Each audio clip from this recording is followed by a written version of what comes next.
நீங்க யோசிச்சு பார்த்ததுண்டா? நம்ம வாழ்க்கையில நாம தேவைப்படாத ஒரு இடத்துல அல்லது ஒரு சூழ்நிலையில நாம இருந்தா என்ன ஆகும்? நம்மள பலருடைய வாழ்க்கை இப்படிதான் போயிட்டு இருக்கு. ஒரு வேலைக்காக காத்திருக்கிறோம். ஆனா அந்த வேலை நம்ம மதிப்பை புரிந்து கொள்ளாமல் இருக்கிறது. ஒரு உறவுக்காக ஏங்குறோம். ஆனா அந்த உறவு நம்மை தேவையில்லாதவங்களா பார்க்கிறது. அப்ப என்ன நடக்கும் தெரியுமா? அந்த இடத்துல உங்கள் மதிப்பு குறைஞ்சு போகும். அது மட்டும் இல்ல, உங்க நேரமும் அந்த இடத்துல வீணாக தான் போகும்.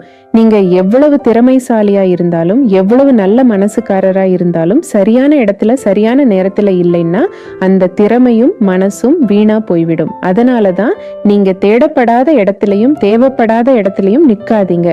உங்க மதிப்பு என்னன்னு தெரிஞ்சவங்க கிட்ட அதை உணர்ந்தவங்க இருக்கிற இடத்துல நீங்க இருக்கணும். அப்படின்னா இப்போ உங்களுக்கு ஒரு கேள்வி. இப்போ நீங்க நிக்கிற இடம் உங்களை மதிக்கிற இடமா? உங்க நேரத்தையும் உங்களையும் மதிக்காத இடத்திலேயே இன்னும் நின்னுட்டு இருக்க போறீங்களா? இல்ல உங்களை மதிக்கக்கூடிய புது இடத்துக்கு நகர போறீங்களா?